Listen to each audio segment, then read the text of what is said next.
ठीक है।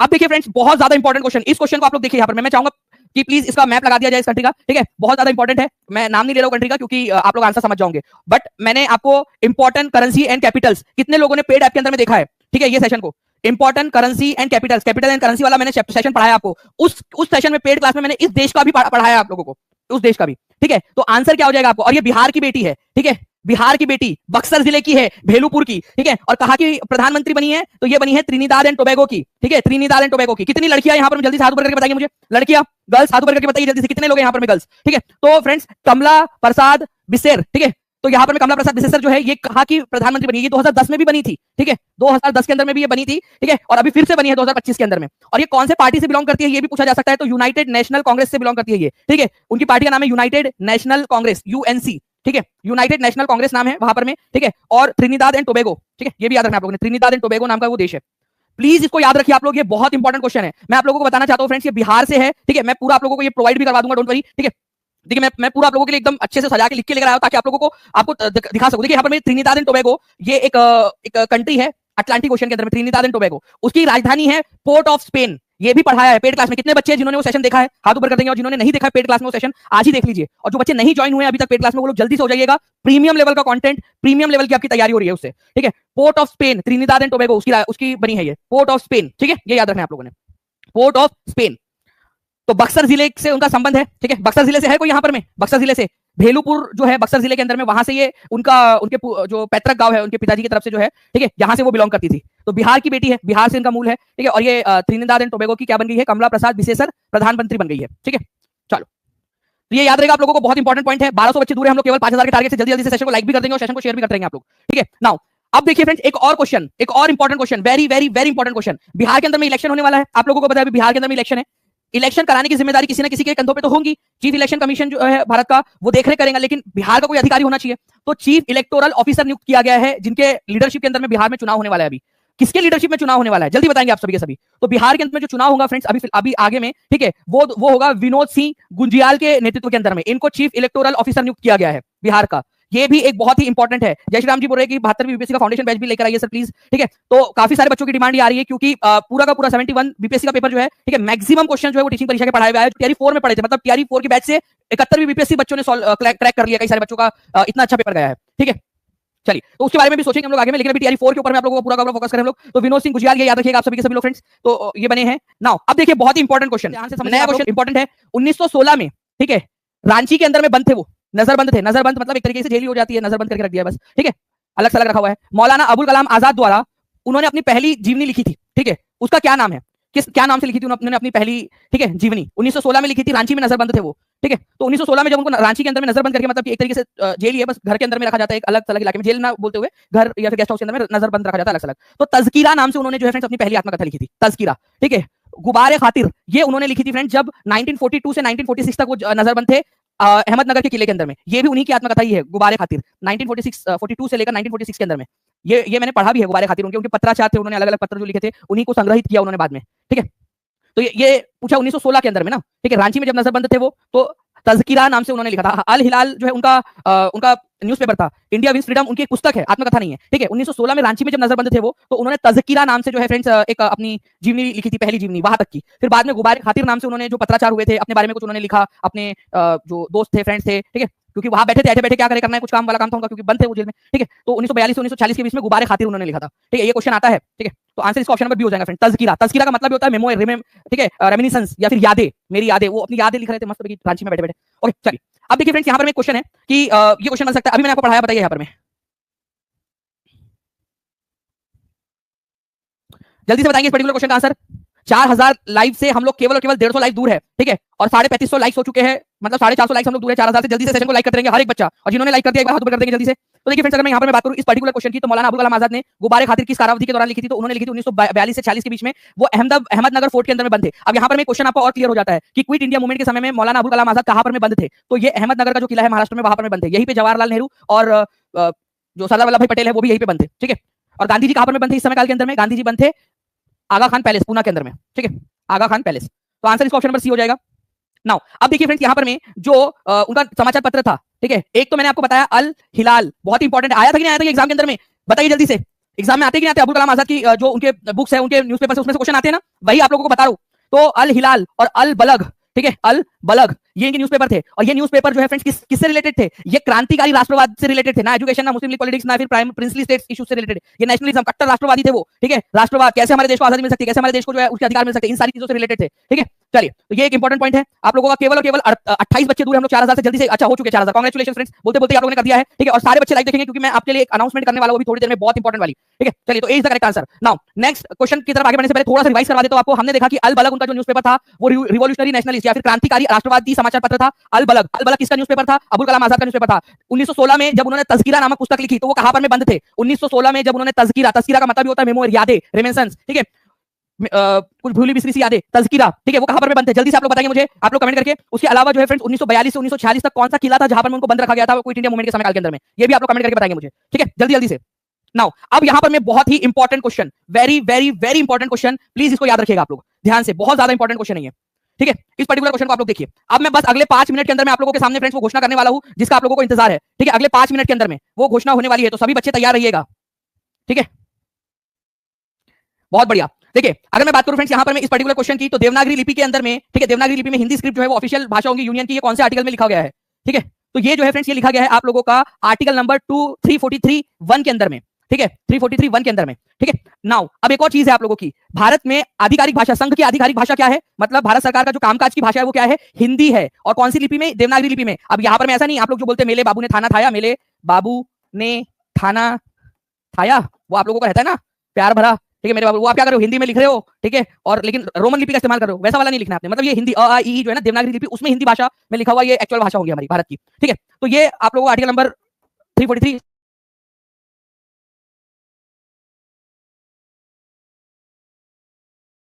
तक, ठीक है। हम हिंदी के साथ साथ में इंग्लिश का भी इस्तेमाल करेंगे।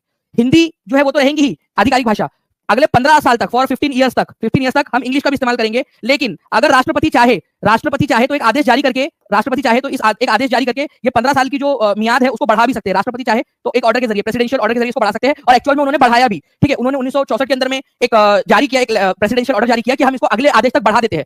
संविधान में केवल 15 साल तक का था कि हिंदी के साथ में हम इंग्लिश को कितने साल तक इस्तेमाल करेंगे, जल्दी से लिखिए, ये इसके अंदर भी, okay. Article number 343 sub clause 2 के अंदर में लिखा था केवल 15 साल तक, लेकिन उसी में लिखा हुआ था कि राष्ट्रपति अगर चाहे, ठीक है, राष्ट्रपति चाहे तो इस पीरियड को बढ़ा सकते हैं, तो राष्ट्रपति ने बढ़ा भी दिया, ठीक है, अगले आदेश तक के लिए। ये एक इंपॉर्टेंट वाला पॉइंट है आप लोगों का। चलिए मैं चाहूंगा यहाँ पर नेक्स्ट हमारे क्वेश्चन की तरफ में, ब्रिटिश सरकार ने किस अधिनियम द्वारा संघीय ढांचा लागू किया था? ठीक है, संघीय ढांचा मतलब कि एक तरीके से आप लोग बोला जाए तो फेडरल स्ट्रक्चर, ठीक है, कि हमारा देश जो है वो राज्यों और हमारे जो ब्रिटिश इंडिया है उसका और जो प्रिंसली स्टेट है उनका संघ होगा, उनका एक ग्रुप होगा।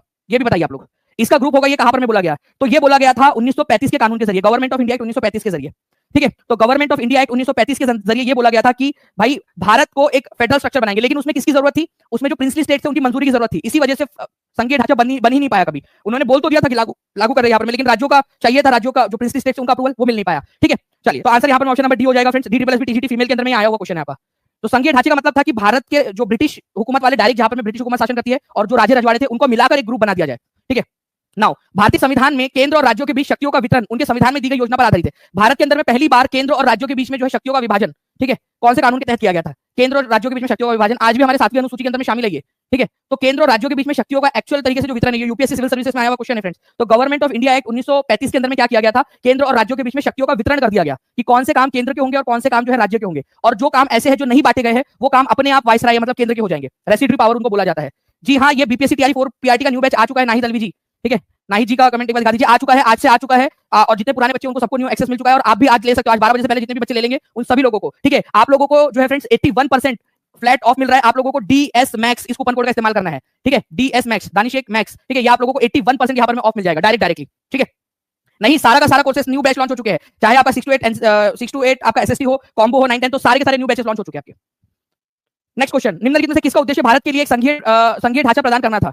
ठीक है, अभी आपको बताया, देखिए अभी थोड़ी देर पहले आपको बताया कि कौन किसका उद्देश्य था कि फेडरल स्ट्रक्चर। जब भी फेडरल स्ट्रक्चर अंग्रेजों के समय में बात आए, फेडरल स्ट्रक्चर का मतलब भी होता है कि भाई एक केंद्र सरकार होगी और भारत के अलग अलग जो ब्रिटेन के प्रांत है, जैसे ब्रिटेन में यूनाइटेड प्रोविंस था, बंगाल था, बिहार था, उड़ीसा था, बॉम्बे प्रांत था, मध्य प्रांत था, मद्रास प्रांत था, ये और जो राजे रजवाड़े हैं उन सबको मिलाकर एक फेडरल एक ग्रुप बनाया जाएगा, ठीक है, एक ग्रुप बनाया जाएगा, ठीक है। तो ये फेडरल स्ट्रक्चर को बोलते हैं, संघीय ढांचा। तो ये बात हुई थी गवर्नमेंट ऑफ इंडिया एक्ट 1935 में। देखिए फिर से ये #TGT में आया क्वेश्चन, तो ये क्वेश्चन रिपीट हो सकता है, ये याद रखिएगा आप सभी के सभी लोग, ठीक है।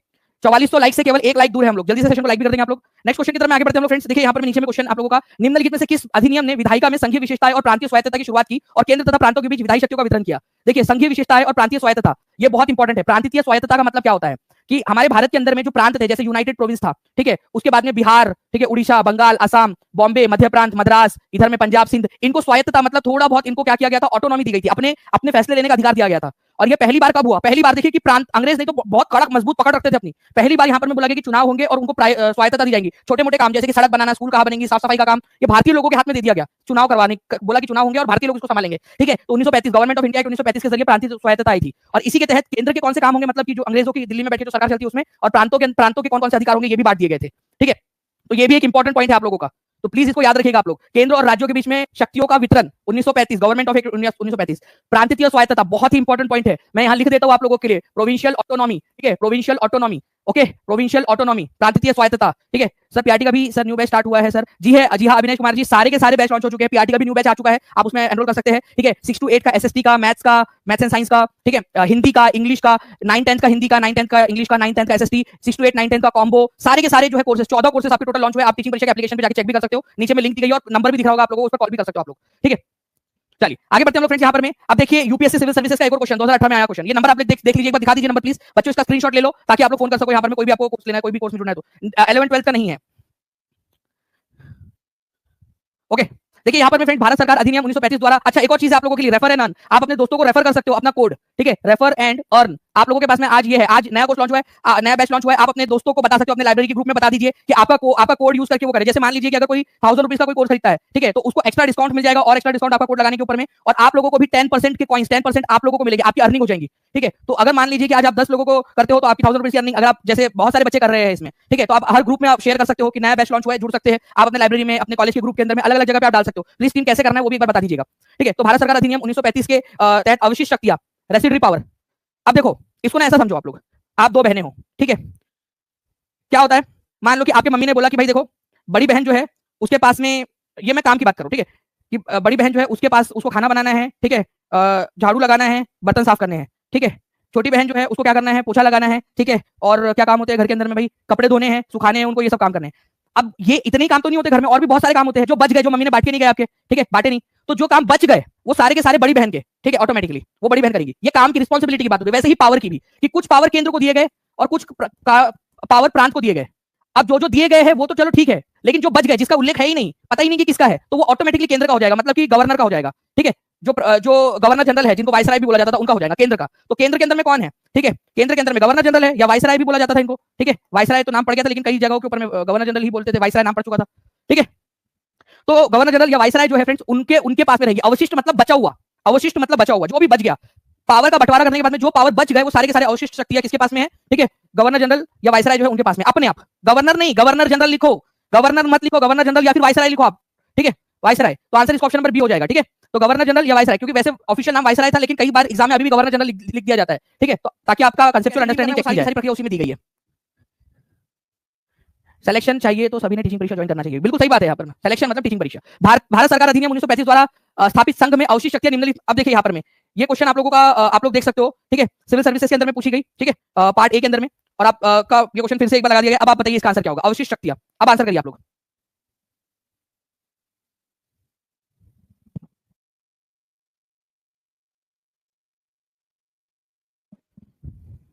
तो भारत सरकार अधिनियम जो है आपको बताना है अवशिष्ट शक्तियां, तो अवशिष्ट शक्तियां जो है फ्रेंड्स गवर्नर जनरल या वाइसराय के पास में है। चलिए आगे बढ़ते हैं फ्रेंड्स। यहाँ पर निम्नलिखित में से किस अधिनियम ने एक संघीय और प्रांतीय संयुक्त लोक सेवा आयोग, भारतीय रिजर्व बैंक और एक संघीय न्यायालय की स्थापना का प्रावधान किया? कौन सा कानून था जिसने ये बोला कि भाई एक संघीय और प्रांतीय, संघीय मतलब कि एक यूपीएससी टाइप का होगा एक, ठीक है, प्रांतीय जो बीपीएससी टाइप के जो है वो, और संयुक्त लोक सेवा मतलब कि जहां पर में कुछ राज्य छोटे छोटे, वहां पर में कॉमन जो है या फिर ज्वाइंट पब्लिक सर्विस कमीशन भी होंगे, ओके। इसका प्रावधान रिजर्व बैंक ऑफ इंडिया का जो कानून बन चुका था 1934 में, उसको भी इसी में शामिल कर लिया गया। और संघीय न्यायालय या फेडरल कोर्ट जो है उसकी बात की गई थी। फेडरल कोर्ट बना किससे था? फेडरल कोर्ट बहुत इंपॉर्टेंट है, ये गवर्नमेंट ऑफ इंडिया एक्ट, ठीक है, गवर्नमेंट ऑफ इंडिया एक्ट 1935 के तहत कब स्थापित किया था? 1937 में। लेकिन ये कब तक काम करता रहा? 1950 तक काम करता रहा, और 1950 में इसके जगह पे सुप्रीम कोर्ट ने ले ली, ठीक है, सुप्रीम कोर्ट ने जनवरी 1950 के अंदर में, टू बी स्पेसिफिक 28 जनवरी 1950 को। तो friends government of India act 1935 के जरिए ये बात हो रही थी आप लोगों की। तो 20 द करेक्ट आंसर, ठीक है। जल्दी जल्दी से सेशन को लाइक एंड शेयर करते रहेंगे आप सभी लोग। नाउ नेक्स्ट क्वेश्चन देखिए फ्रेंड्स, प्रथम गोलमेज सम्मेलन, गोलमेज सम्मेलन के समय भारत का गवर्नर जनरल कौन था? ये आप लोगों को बताना है, ठीक है। प्रथम गोलमेज सम्मेलन के समय भारत का गवर्नर जनरल कौन था? एक फास्ट फॉरवर्ड रिवीजन भी हम लोग कर लेंगे थोड़ी देर में, ठीक है।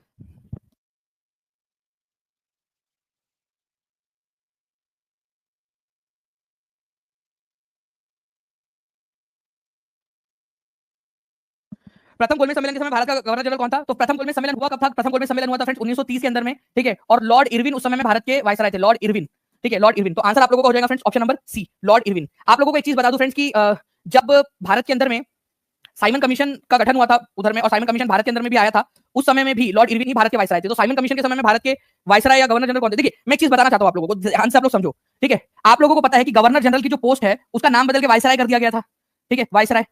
अब इसको आप ऐसा समझिए कि क्यों ऐसा बोला जाता है गवर्नर जनरल को वायसराय होने के बाद में भी गवर्नर जनरल। अब मान लो कि आपका जो है, आप पैदा हुए, आपका नाम रख दिया गया, ठीक है, बिट्टू, कि बिट्टू बोल रहे हो आपको लोग, बिट्टू। अब आप बड़े हुए और आपका नाम जो है राजेंद्र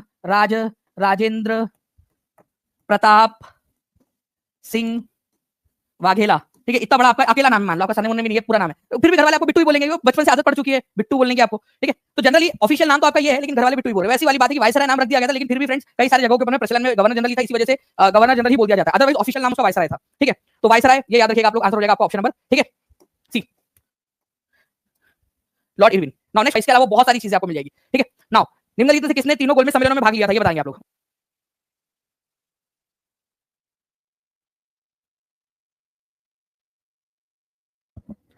निम्नलिखित से किसने तीनों गोलमेज सम्मेलन में भाग लिया था, ठीक है। तो तीनों गोलमेज सम्मेलन के अंदर में भाग लिया था friend doctor B R Ambedkar, अकेले ऐसे व्यक्ति है जिन्होंने तीनों गोलमेज सम्मेलन में भाग लिया, 1, 2 और 3 तीनों में, ठीक है। तो ये याद रखिएगा आप लोग, पहला गोलमेज सम्मेलन जो है वो हुआ था 1930 में, नवंबर 1930 से जनवरी 1931 तक। फिर 1931 के अंदर में जो है दूसरा गोलमेज सम्मेलन, और तीसरा गोलमेज सम्मेलन 1932 के अंदर में हुआ था, ठीक है। अब देखिए फर्स्ट राउंड टेबल कॉन्फ्रेंस की अगर मैं बात करूं आप लोगों से, तो 12 नवंबर को स्टार्ट हुआ था। अब देखो मान लो कि एग्जामिनर जो है अपनी बीवी से लड़के आया और बोला इसकी भैंस का अंडा मैं अकेला क्यों पीसूं, ये सारे बच्चों को भी मैं परेशान करूंगा, परेशान हो रखा हूं यहाँ पर, मैं रोज जाता हूँ घर, ठीक है, कहाँ थे इतना लेट हो गए, क्वेश्चन बनाने में इतना समय लगता क्या। अब उसको कैसे समझाया यहाँ पर मैं कि भाई यार दिमाग लगता है क्वेश्चन बनाने के अंदर में, वहां जाओ दिमाग खराब, मतलब मैं अपना नहीं बता रहा, उसका बता रहा हूँ बेचारे को, उसके, ठीक है, उसके बारे में, ठीक है, कि जब जाओ वहां पर मैं ऑफिस में बैठो फोन, ठीक है, बात नहीं कर रहे, अरे बोल नहीं रहे तुम, अरे भाई यहाँ क्वेश्चन बना रहा हूँ मैं, क्वेश्चन गलत हो जाएगा, वहां बीपीएससी वाले वाट लगा देंगे कि तेरे को पैसे दे रहे, यहाँ पर मैं क्वेश्चन गलत कर रहा है करके, लाखों बच्चे वहां गाली देंगे, दानी सलाह गाली देंगे उधर में बैठ के, क्वेश्चन बनाना नहीं आता, ठीक है।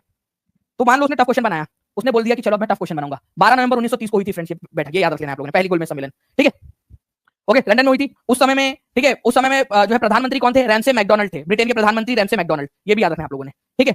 उसके बाद में कौन कौन ने पार्टिसिपेट किया था? प्रिंसली स्टेट मतलब राज्य रजवाड़े भारत के, उन्होंने पार्टिसिपेट किया। मुस्लिम लीग ने किया। जस्टिस पार्टी की स्थापना किसने की थी?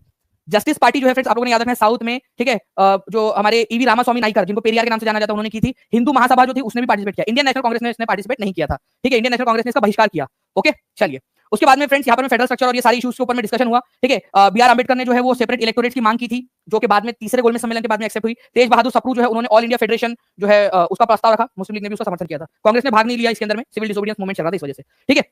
चलो आगे ये पूरी की पूरी लिस्ट में आपको दे दूंगा कि कौन कौन व्यक्ति थे जिन्होंने पार्टिसिपेट किया, लेकिन डिप्रेस क्लास की तरफ से किसने पार्टिसिपेट किया था? अछूत जिनको माना जाता था, या फिर अनटचेबल्स, उनके तरफ से डॉक्टर बी आर अम्बेडकर, तो ऑब्वियस सी बात है भाई, सबसे बड़े नेता, ठीक है। और उसके बाद में जो है फ्रेंड्स यहाँ पर एक चीज याद रखना है आप लोगों ने, रेट्टन मलाई श्रीनिवासन, तो ये दो लोग थे, ठीक है, जिन्होंने डिप्रेस क्लास का प्रतिनिधित्व किया था। डिप्रेस क्लास का मतलब अनटचेबल्स जो थे उन लोगों का, ठीक है। जल्दी जल्दी से फ्रेंड्स सेशन को शेयर कर देंगे आप लोग, केवल और केवल हम लोग 500 लाइक 500 बच्चे दूर है हम लोग हमारे 5000 के टारगेट से, और केवल 44 लाइक्स दूर है 5000 लाइक्स के टारगेट से। जल्दी जल्दी से सेशन को शेयर कर देंगे आप लोग। पूरी की पूरी लिस्ट में आपको थर्ड राउंड टेबल कॉन्फ्रेंस हर एक चीज के बारे में आप लोगों को बता दूंगा, सब सारी चीजों के बारे में, ठीक है। नाउ ये एक पूरा का पूरा मेरे पास में चार्ट है, वो भी आप लोगों के साथ में टीचिंग परीक्षा के हम लोग इन्फोग्राफिक्स वाला, इमेजेस वाला सेक्शन उसमें भी शेयर कर देंगे हम लोग। बिहार एंड उड़ीसा प्रांत के प्रथम, बहुत इंपॉर्टेंट क्वेश्चन, इसको सुपर डुपर इंपॉर्टेंट मार्क करो आप लोग अभी के अभी, ठीक है। Very very very very very important question, बहुत ज्यादा इंपॉर्टेंट क्वेश्चन, इसको मार्क करो आप लोग। ये क्वेश्चन पक्का आपको देखने के लिए मिलेगा। बिहार और उड़ीसा प्रांत के प्रथम भारतीय गवर्नर जनरल कौन थे? ठीक है, बिहार और उड़ीसा प्रांत के, ठीक है, प्रथम भारतीय गवर्नर जनरल कौन थे? आप लोग यहाँ पर देख लीजिए फ्रेंड्स, श्री कृष्ण सिंह, बृज किशोर प्रसाद, सत्येंद्र प्रसाद सिन्हा, ठीक है, कौन थे? अब यहाँ पर मैं आप लोग समझिए इस बात को, ठीक है, बहुत ही इंपॉर्टेंट वाला पॉइंट आप लोगों को बता रहा हूं मैं, इस पॉइंट को मिस नहीं करना है किसी भी बच्चे ने।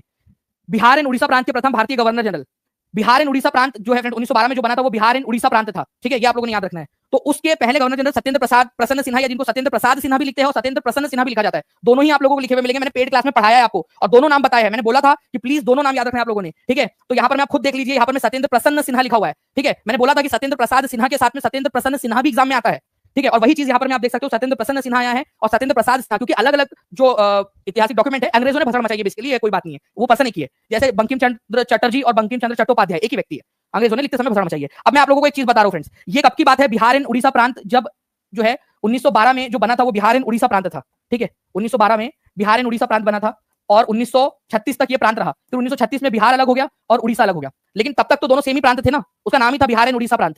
उसके गवर्नर जो है बने थे, पहली बार कोई भारतीयों को बनाया गया था, ये बात है फ्रेंड्स 1919 की, ठीक है। ये भी याद रखना आप लोगों ने, कब की बात है ये बात 1919 की है, ठीक है। तो ये भी प्लीज इसको याद रख लीजिएगा आप लोग, एग्जाम के अंदर में आप लोगों से पूछा जा सकता है। तो फर्स्ट बात, फिर जो है फ्रेंड्स उससे पहले, ठीक है, ये 1921 की। उससे पहले जो है फ्रेंड्स 2 साल पहले वो एक और जगह पे थे, ठीक है, वो भी क्वेश्चन आपको बता देता हूँ। बिहार एंड उड़ीसा प्रांत के प्रथम भारतीय गवर्नर जनरल 1921 के अंदर में सत्येंद्र प्रसन्न सिन्हा। 2-3 चीजें और है मैं बता रहा हूँ, ये प्लीज ये पॉइंट आप लोग देख लीजिए। 1919 के अंदर में भारत के लिए अंडर सेक्रेटरी ऑफ स्टेट नियुक्त होकर, देखो अंडर सेक्रेटरी मतलब मंत्री, सेक्रेटरी उधर में सेक्रेटरी ऑफ स्टेट मतलब मंत्री होता है, अंडर सेक्रेटरी ऑफ स्टेट का मतलब उप मंत्री, तो उप मंत्री भी है तो मंत्री तो है ही ना। तो पहली बार अंडर सेक्रेटरी ऑफ स्टेट के रूप में नियुक्त होकर ब्रिटिश मंत्रालय का सदस्य, मतलब ब्रिटेन की सरकार में, यहां नहीं ब्रिटेन की सरकार में मंत्री बन गए, ब्रिटेन की सरकार में मंत्री बन गए 1919 में। तो पहला कोई भारतीय जो ब्रिटेन की सरकार में मंत्री बना। देखो ब्रिटेन के संसद में सदस्य बने थे दादा भाई नौरोजी, पहले भारतीय, लेकिन ब्रिटेन की सरकार में मंत्री बन गया अगर कोई ऐसा, ठीक है, तो ये आप लोगों ने याद रखना, सत्येंद्र प्रसन्न सिन्हा थे, ठीक है, पहले व्यक्ति 1919 के अंदर में पहली बार, ठीक है, ब्रिटेन की सरकार में मंत्री। ब्रिटेन की संसद देखिए अलग है, ब्रिटेन की सरकार अलग है। ब्रिटेन की संसद में दादा भाई नौरोजी बने थे पहली बार, लेकिन ब्रिटेन की संसद के अंदर में, ठीक है, सत्येंद्र प्रसन्न सिन्हा। प्लीज इसको याद रख लीजिए, ये भी क्वेश्चन आएगा आप लोगों को। और ये कौन कर पाएंगे पता है? आप लोग जो ये बच्चे देख रहे हैं ना, जी आप लोग, आप, ठीक है, जो आप देख रहे हो अभी ये सेशन, आप उन बच्चों में हो जो ये बच्चे सिलेक्शन लेने वाले हैं, जो टॉप करने वाले हैं, जिनका नाम न्यूज़पेपर के अंदर में आएगा कि आपका सिलेक्शन हुआ है, ठीक है, टीचिंग परीक्षा। आपको बता रहा हूं, ये एक एक चीज आपको जो है ना आगे बढ़ा रही है, एक छोटा छोटा कदम आपका, ठीक है। चलिए आगे बढ़ते हैं हम लोग फ्रेंड्स, यहाँ पर मैं नेक्स्ट क्वेश्चन की तरफ में। अब यहाँ पर मैं आप लोग देखिए, फिर मैं रिवाइज कराता हूँ, ये तीनों क्वेश्चन हम लोग रिवाइज कर लेंगे, ठीक है। गवर्नर जनरल की कार्यकारी परिषद में, मतलब कि गवर्नर जनरल या फिर वाइसराय भी बोला जाता है, आपको पता ही, मैंने बताया आपको, ठीक है, वो ना नाम में। तो वाइसराय की एग्जीक्यूटिव काउंसिल, मतलब कि जो सरकार है भारत के अंदर में, जो अंग्रेजों की सरकार होती थी, उसको एग्जीक्यूटिव काउंसिल बोला जाता था। तो गवर्नर जनरल की एग्जीक्यूटिव काउंसिल बोलो या वाइसराय की एग्जीक्यूटिव काउंसिल एक ही बात है। तो गवर्नर जनरल की कार्यकारी परिषद, ठीक है, उसमें पहली बार कोई भारतीय सदस्य बना था, ठीक है, पहली बार। और ये बात है 1909 की, मॉडल मिंटो रिफॉर्म्स के तहत ये घोषणा की गई थी कि कोई भारतीय भी बन सकता है, ठीक है।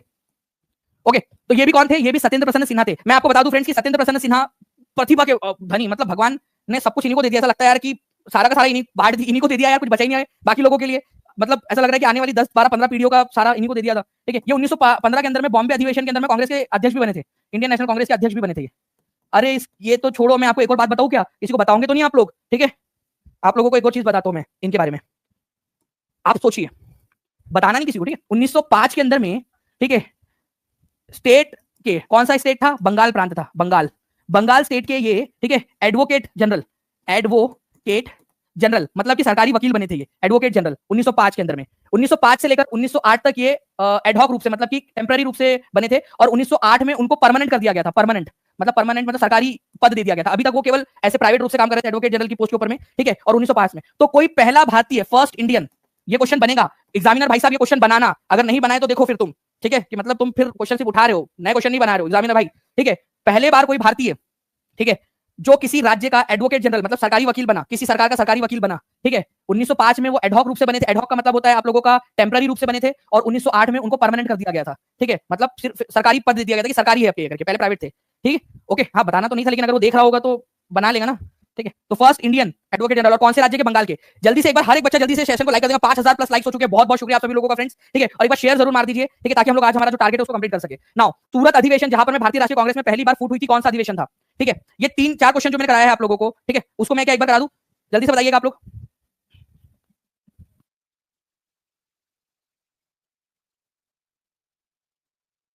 सूरत अधिवेशन जहां भारतीय राष्ट्रीय कांग्रेस में पहली बार फूट हुई थी, वो कौन से नंबर का सेशन था? देखिए फ्रेंड्स, ये बहुत इंपॉर्टेंट वाला क्वेश्चन है, ये यूपीपीसीएस एग्जाम के अंदर में आ चुका है। सूरत का बंटवारा हुआ था, सूरत में 1907 में, नारायण दल और गरम दल के बीच में बंटवारा। ये 23वें नंबर का सेशन था। पेड क्लास में आप लोगों को बहुत अच्छे से पढ़ाया है मैंने। इसमें क्या था? मॉडरेट लोगों ने अपना उम्मीदवार खड़ा किया था, किसको?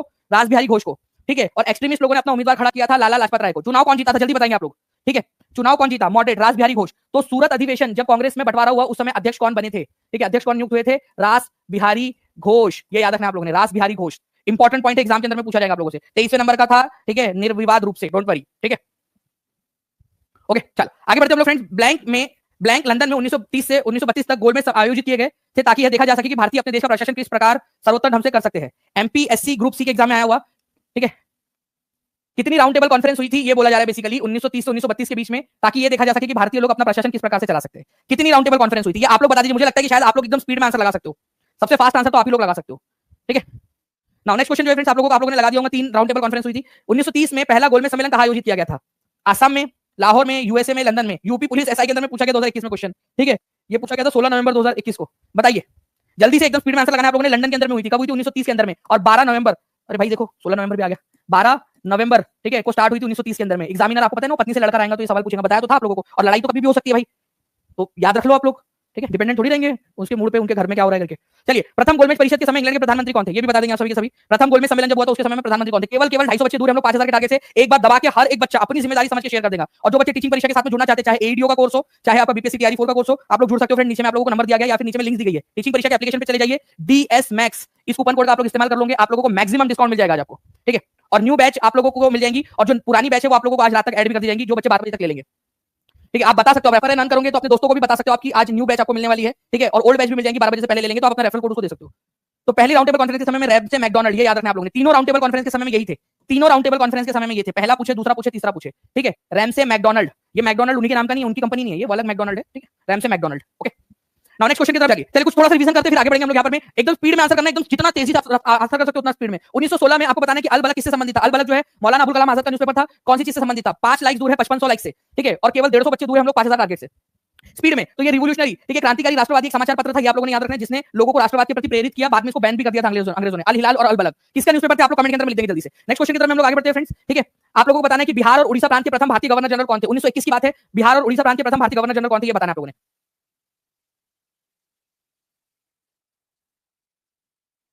बिहार और उड़ीसा प्रांत के प्रथम भारतीय गवर्नर जनरल कौन थे, ये जल्दी से आप लोगों को बताना है। तो बिहार एंड उड़ीसा प्रांत के प्रथम गवर्नर जनरल थे फ्रेंड्स यहाँ पर सत्येंद्र प्रसन्न सिन्हा 1921 के अंदर में। और देखिए यहाँ पर गवर्नर बनने का पद उनको गौरव हासिल हुआ। आप सोचिए कितनी बड़ी बात है ये, ठीक है। चलिए आगे बढ़ते हैं फ्रेंड्स। 1919 में भारत के लिए अंडर सेक्रेटरी ऑफ स्टेट नियुक्त होकर ब्रिटेन की संसद में जाके मंत्री बन गए भाई, ठीक है, ब्रिटेन की संसद के अंदर में, ठीक है।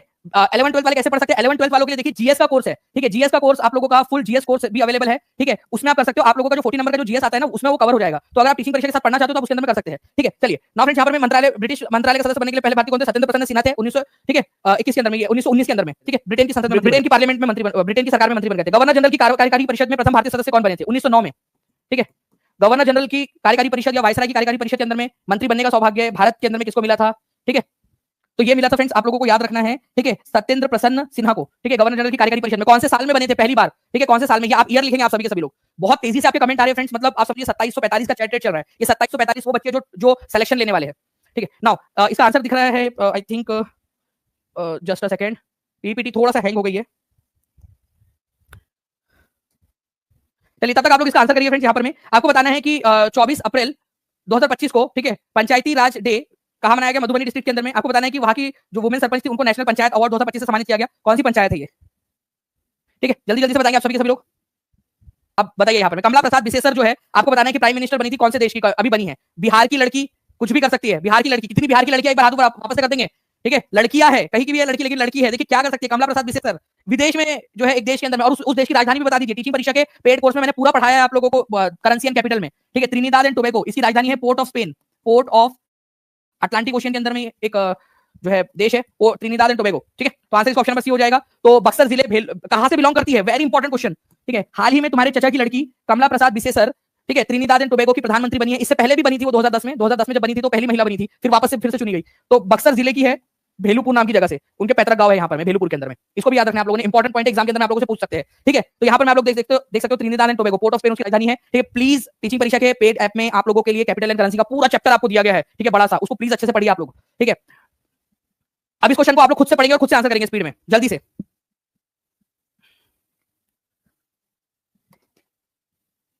जितने भी बस मैक्स इस कूपन कोड का आप इस्तेमाल कर सकते हो सबसे ज्यादा डिस्काउंट के लिए, डीएस मैक्स, ठीक है। नाउ तो आप लोगों का जो फ्रेंड्स यहाँ पर में आंसर है वो क्या हो जाएगा, ठीक है। मोतीपुर पंचायत है, कहाँ की है, ठीक है, मधुबनी डिस्ट्रिक्ट की मोतीपुर पंचायत। आपका आया था ना कि पंचायत राज दिवस कहाँ मनाया गया, इस बार क्वेश्चन में भी आया था बीपीएससी कोड में, 71वीं बीपीएससी में। Who was appointed as chief electoral officer of Bihar, chief electoral officer of Bihar, ठीक है, chief electoral officer of Bihar किसको नियुक्त किया गया? जल्दी से आप लोगों को आंसर करना एकदम स्पीड में कमेंट के अंदर में, ठीक है। फिर आगे बढ़ते हैं हम लोग, बहुत सारे और भी क्वेश्चन हमारे पास में, तो आप लोग याद रखेंगे फ्रेंड्स। विनोद सिंह गुंजियाल जो है ये इलेक्शन करवा रहे हैं अभी। नाउ नेक्स्ट क्वेश्चन देखिए यहाँ पर अंग्रेज सरकार ने किस एक्ट के द्वारा भारतीय प्रेस पर पाबंदी लगा दी थी और नेताओं को बंदी बनाने की कोशिश की? भारतीय प्रेस पर पाबंदी लगा दी थी बहुत सारी। ये था वर्नाकुलर प्रेस एक्ट। कब आया था? ये आया था 1878 में। उस समय तुम्हारे चचा का लड़का था एक लॉर्ड लिटन, वो भारत का वायसराय था। उसने क्या किया था? वर्नाकुलर प्रेस एक्ट लाया और बोला कि भारतीय भाषाओं के जो अखबार है, ठीक है, उन अखबारों के ऊपर को अगर कुछ भी छापना है तो अंग्रेजों से परमिशन लेनी पड़ेगी। एक अखबार था अमृत बाजार पत्रिका, ठीक है, उसने रातों रात अपनी भाषा चेंज कर ली। बोला कि भाई हम तो बंगाली अखबार है ही नहीं, अपूर्ण का क्या, अपूर्ण तो इंग्लिश न्यूज़पेपर है, अपने ऊपर में तो ये कानून लागू ही नहीं होता। रातों रात उन्होंने अपनी भाषा चेंज कर ली, ठीक है। तो देखो यहाँ पर में हमारे भारतीय लोग भी उनसे आगे निकले, तो भारतीय भाषाओं के ऊपर में लगाया गया था। उन्होंने बोला कि भाई हम इंग्लिश के ऊपर में कानून लागू नहीं होता, भारतीय भाषाओं पर लागू होता है, इंग्लिश भारतीय भाषा है ही नहीं, ठीक है। तो ये भी एक चीज थी। तो vernacular press act Lord Lytton लेकर आया था। इसको गैगिंग एक्ट भी बोलते हैं, इसको इसी को गैगिंग एक्ट भी बोला जाता है, गैगिंग एक्ट के नाम से भी इसको जानते हैं। नेक्स्ट क्वेश्चन की तरफ आगे बढ़ते हैं हम लोग फ्रेंड्स। यहाँ पर में दूसरा गोलमेज सम्मेलन कब आयोजित हुआ था? आरपीएफ कांस्टेबल के एग्जाम के अंदर आया हुआ क्वेश्चन, जल्दी बताइए। दूसरा गोलमेज सम्मेलन ठीक है, एकदम फास्ट, एकदम स्पीड में आपके आंसर आने चाहिए। और एक बार जल्दी से शेयर कर दो यार, ठीक है, टेलीग्राम, फेसबुक, व्हाट्सएप, इंस्टाग्राम, अपने लाइब्रेरी के ग्रुप में हर एक जगह पे जल्दी से शेयर कर देंगे। और आप आपका जो रेफरल कोड है वो भी आप शेयर कर सकते हो कि न्यू बैच लॉन्च हुआ है और आज रात 12 बजे से पहले ले लेंगे तो ओल्ड बैच भी मिल जाएगा, तो आपका रेफरल कोड जो है वो यूज करके टीचिंग परीक्षा के साथ में जुड़ सकते हैं। तो आपके लिए भी एक अच्छी चीज है ये, आपकी भी अर्निंग हो जाएगी उसमें, ठीक है, 10% आपको भी मिलेगा उसका। तो दूसरा गोलमेज सम्मेलन जो है कहां पर में आयोजित हुआ था? दूसरा गोलमेज सम्मेलन जो है कब हुआ था? लंदन में 1931 के अंदर में, ठीक है, ये याद रखना है आप लोगों ने। नाउ नेक्स्ट क्वेश्चन की तरफ हम लोग आगे बढ़ते हैं फ्रेंड्स। हमारे 1857 के विद्रोह के समय ब्रिटेन के प्रधानमंत्री कौन थे? और 1857 के विद्रोह के समय में, ठीक है, गवर्नर जनरल ऑफ इंडिया कौन थे? ये भी आप लोगों को बताना है। भारत के गवर्नर जनरल कौन थे? ठीक है, ये बताइए आप सभी के सभी, इंपॉर्टेंट है, एग्जाम में पूछ सकते हैं आप लोगों से। तो देखिए 1857 के विद्रोह के समय ब्रिटिश प्रधानमंत्री कौन था? तो ब्रिटिश प्रधानमंत्री थे उस समय में लॉर्ड पाल्मरस्टन, ठीक है, लॉर्ड पाल्मरस्टन, ठीक है। चर्चिल WW2 के समय में, वर्ल्ड वॉर 2 के समय में प्रधानमंत्री थे, और ये भारत की इंडिपेंडेंस के समय, भारत को आजादी मिली उस समय में लॉर्ड एटली थे, ठीक है, ये भी आप लोग याद रख सकते हो। नाउ त्रिपुरी संकट की समाप्ति के बाद कांग्रेस का अध्यक्ष किसे चुना गया था? क्वेश्चन आया था आप लोगों को याद है? त्रिपुरी सेशन, हरिपुरा सेशन, वो सारी चीजें आपको बताया मैंने। देखिए त्रिपुरी क्राइसिस मतलब 1939 के अंदर में त्रिपुरी नाम की जो जगह है मध्य प्रदेश में, वहां पर में चुनाव हुए। गांधी जी चाहते थे पट्टाभी सीतारामैया अध्यक्ष बने, ठीक है, लेकिन अध्यक्ष कौन चुन लिया गया? ठीक है, अध्यक्ष चुन लिया गया सुभाष चंद्र बोस। तो सुभाष चंद्र बोस ने इस्तीफा दे दिया था क्योंकि अध्यक्ष चुने जाने के बाद में भी उनको जो है मिल नहीं रही थी, वो जो उनको काम करना था वो सारी काम की परमिशन वगैरह नहीं मिल रही थी, समर्थन नहीं मिल रहा था, तो उन्होंने इस्तीफा दे दिया और उनके जगह पे राजेंद्र प्रसाद जी को जो है वो अध्यक्ष बनाया गया था। इंपॉर्टेंट क्वेश्चन है। लेकिन सुभाष चंद्र बोस ने त्रिपुरी सेशन में किसको हराया था? ये क्वेश्चन अगर आ जाए तो आप लोग क्या आंसर करोगे? जल्दी बताइए, त्रिपुरी सेशन में उन्होंने किसको हराया था? तो उन्होंने हराया था पट्टाभी सीतारामैया को, ठीक है। पट्टाभी सीतारामैया के बारे में भी बहुत सारे क्वेश्चन बन सकते हैं, वो भी मैं आपको आगे में बताऊंगा। मुझे कमेंट करके बता दीजिएगा आप लोग, अगर आप चाहते हो कि एक एक पॉइंट के ऊपर मैं क्वेश्चन बना दूं। मुझे पढ़ने वाले बच्चे चाहिए। अगर आप लोग यहाँ पर मैं कंटिन्यूअसली शेयर कर रहे हो, लाइक कर रहे हो और आप लोग अच्छे से कमेंट में आंसर कर रहे हो, तो मुझे मजा आएगा आप लोगों के लिए और ज्यादा एफर्ट्स लेने में, ठीक है। नाउ तो पट्टाभी सीतारामैया चाहते थे गांधी जी की पट्टाभी सीतारामैया बने, लेकिन पट्टाभी सीतारामैया नहीं बने, सुभाष चंद्र बोस बने। अच्छा, गांधी जी खुद नहीं गए उस सेशन के अंदर में पार्टिसिपेट करने के लिए। पट्टाभी सीतारामैया, गांधी जी जो है ना, मतलब रूठी सासू मां की तरह, ठीक है, अब उनकी पसंद का हुआ नहीं, ठीक है। सुबह वो चाहते थे कि कांग्रेस जो है वो किससे शादी करे, ठीक है, उनका लड़का कांग्रेस पट्टाभी सीतारामैया से, लेकिन उनके लड़के कांग्रेस ने सुभाष चंद्र बोस से शादी करी, तो वो गई नहीं उसके अंदर में शादी में, ठीक है। जैसे होता है ना वो गोद भाई वगैरह के अंदर में, वो नहीं गई, अपने एक प्रतिनिधि को, गोविंद वल्लभ पंत को उन्होंने भेज दिया था। तो मतलब त्रिपुरी सेशन में गांधी जी गए ही नहीं, गांधी जी ने गोविंद वल्लभ पंत को भेजा था। तो 1939 की त्रिपुरी सेशन में गांधी जी का प्रतिनिधित्व करते हुए कौन गया था? अलग ही लेवल की पिक्चर चल रही इधर में, तो गोविंद वल्लभ पंत गए थे उनकी जगह पे, ठीक है। गांधी जी में भी ना बढ़िया वाली महिला वाली, मतलब वो सासू मां टाइप की वाली हरकतें थी उनमें भी, अलग ही प्रकार की। यार गांधी जी तुम भी ना। 1937 में बिहार में पहला भारतीय मंत्रालय किसके नेतृत्व में अस्तित्व में आया था? 1937 में पहला भारतीय मंत्रालय, 1937 में आप लोगों को पता है फ्रेंड्स, चुनाव हुए 1935 के तहत, गवर्नमेंट ऑफ इंडिया एक्ट 1935 में बोला गया चुनाव होंगे। कांग्रेस सबसे बड़ी पार्टी बनी थी, ठीक है, लेकिन फिर भी कांग्रेस ने मंत्रालय नहीं लिया, ठीक है। तो कांग्रेस की जगह पे मोहम्मद यूनुस जो थे, उनके नेतृत्व में पहली सरकार बनी थी, ठीक है। ये भी आप लोगों ने याद रखना है। तो ये एक इंपॉर्टेंट पॉइंट है आप लोगों का, जो एग्जाम के अंदर में आप लोगों से पूछा जा सकता है। ओके, तो 3 इज द करेक्ट आंसर, ठीक है, barrister Mohammad Yunus. Okay, now Gandhi ji के निम्नलिखित में से किस जीवनीकार ने लिखा है असहयोग भारत और गांधी जी के जीवन में एक युग का नाम बन गया? ये उन्होंने अपना स्टेटमेंट दिया था बेसिकली, बताइए जल्दी जल्दी से।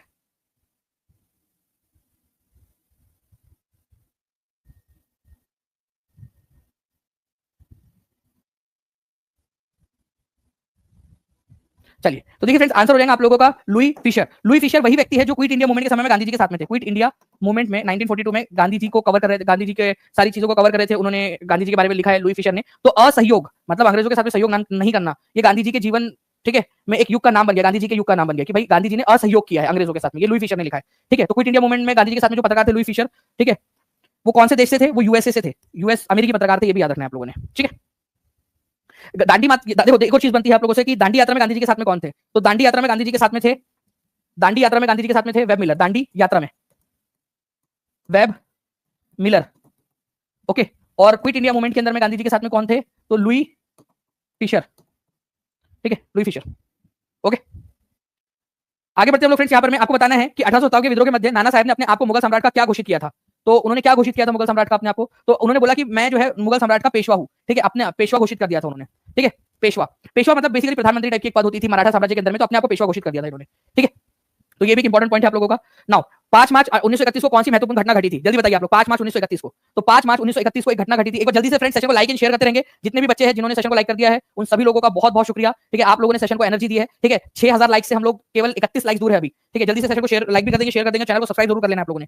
तो ये इस क्वेश्चन का आंसर करेंगे। उससे पहले मैं आप सभी लोगों को बता दूं फ्रेंड्स कि ठीक है, जो भी बच्चे टीचिंग परीक्षा के स्टूडेंट्स हैं उनको न्यू बैच में एनरोल कर दिया गया है। जैसे ही मैं सेशन बंद करूंगा आप लोग टीचिंग परीक्षा के एप्लीकेशन पे देख भी सकते हो, आपको मिल जाएंगे बैच। और साथ ही साथ जो बच्चे आज रात 12 बजे तक, ठीक है, आज रात 12 बजे तक खरीद लेंगे, उनको ओल्ड बैच भी मिल जाएंगे आज रात 1 बजे, ठीक है। तो आज रात 12 बजे से पहले पहले जुड़ जाइए जितने भी लोगों को जुड़ना है, ठीक है। आप लोग एईडीओ का जो कोर्स है फ्रेंड्स उसमें भी जुड़ सकते हो, क्योंकि उसमें भी हम बहुत मेहनत करवा रहे हैं बच्चों को। आज 9 बजे, आज रात 9 बजे एईडीओ के कोर्स के अंदर में एक टेस्ट है एईडीओ के कोर्स में। उसमें हर जो टॉप 10 बच्चे रहेंगे उन हर एक बच्चे को हम लोग 17,000 रुपए के एआई टूल्स गिफ्ट कर रहे हैं। तो आप सोचिए कि कितना हम मोटिवेट कर रहे हैं, हम मोटिवेट कर रहे हैं पढ़ने के लिए, हम मोटिवेट कर रहे हैं आगे बढ़ने के लिए। क्या पता आप कि दोनों एग्जाम एक साथ क्लियर हो जाए। तो जो बच्चा एडीओ के कोर्स में नहीं जुड़ा है अभी भी, आज मौका है, आज चले जाइए। 799 रुपीज के अंदर मिल रहा है केवल आप लोगों को। सोचिए आप लोग कि इतना बढ़िया मौका, 1.5 लाख से ज्यादा प्रीमियम क्वेश्चन, 8,000 से ज्यादा मॉक टेस्ट आप लोगों को मिल रही है उसके अंदर में, ठीक है। और पूरा प्रीमियम कोर्स आपको, एनिमेटेड वीडियोस, हर एक चीज आपको मिल रही है केवल 799 में, और वो भी इतने बढ़िया एटमॉस्फेयर में जहां पर मैं आपको कंटिन्यूस पुश किया जा रहा है पढ़ने के लिए। तो हर एक बच्चा, ठीक है, आज जुड़ जाएगा एडीओ के कोर्स के अंदर में भी। जो लोग नहीं जुड़े हैं, 9 बजे आपकी टेस्ट होंगी, तो 9 बजे से पहले पहले अभी जुड़ जाइए ताकि आपको प्रिपरेशन करने का मौका भी मिल जाए। तो देखिए 5 मार्च 1931 को जो है फ्रेंड्स कौन सी घटना घटी थी? इस दिन गांधी इरविन समझौता हुआ था। गांधी जी और लॉर्ड इरविन के बीच में समझौता हुआ था कि Gandhi ji second round table conference में जाएंगे, ठीक है। द्वितीय गोलमेज सम्मेलन जो है उसके अंदर में गांधी जी जाएंगे, क्योंकि पहले गोलमेज सम्मेलन में कांग्रेस की तरफ से कोई नहीं गया था। तो ये समझौता हुआ था। ये कौन से तारीख को हुआ था? तो ये अपने आप में इंपॉर्टेंट बन जाता है, ठीक है। तो गोलमेज सम्मेलन में जाने का जो एक पैक्ट था, एक समझौता हुआ था, वो लॉर्ड इरविन और गांधी जी के बीच में हुआ था 5 मार्च 1931 को, ठीक है। तो ये जो है फ्रेंड्स आप लोगों का एक क्वेश्चन था, ठीक है। और इसके अंदर में तेज बहादुर सप्रू और एमआर जयकर मध्यस्थ करा रहे थे। मतलब गांधी जी मानने को तैयार नहीं थे, लॉर्ड इरविन चाहता था गांधी जी से बात हो, तो तेज बहादुर सप्रू और एमआर जयकर इन्होंने जो है मध्यस्थता की थी। तेज बहादुर सप्रू गांधी जी के पास गए, एमआर जयकर गए, गांधी जी को मनाया कि एक बार बात तो कर लो, ठीक है, एक बार कोशिश तो कर लो। तो ये सारी चीजें हुई थी। तो तेज बहादुर सप्रू और एमआर जयकर इन्होंने जो है फ्रेंड्स याद रखना आप लोगों ने, ठीक है, किया, कांग्रेस को मोटिवेट किया। फिर बाद में जवाहरलाल नेहरू और जो मोतीलाल नेहरू थे उस समय में, वो लोग गए गांधी जी से मिले यरवड़ा जेल के अंदर में, उनको बोला कि ऐसा ऐसा प्रस्ताव आया है, ठीक है। चलिए, तो ये सारी चीजें थी फ्रेंड्स आप लोगों की जो हम लोगों ने देखा। आगे में भी हम लोग इसको करते रहेंगे। एक क्वेश्चन जो है मैं चाहूंगा कि इस क्वेश्चन का आंसर आप लोग जो है फ्रेंड्स कमेंट के अंदर में बताए, आप सभी के सभी लोग। जस्ट अ सेकंड, इस क्वेश्चन का आंसर आप लोग कमेंट के अंदर में बनाएंगे कि 1905 में भारत माता की मूल पेंटिंग किसने बनाई थी, ठीक है। भारत माता की मूल पेंटिंग, वो पेंटिंग भी मैं आप लोगों को दिखा देता हूँ, ठीक है। ये आप लोग कमेंट के अंदर में मुझे बताइएगा। और आप लोगों को कौन कौन सी चीजें पढ़नी है और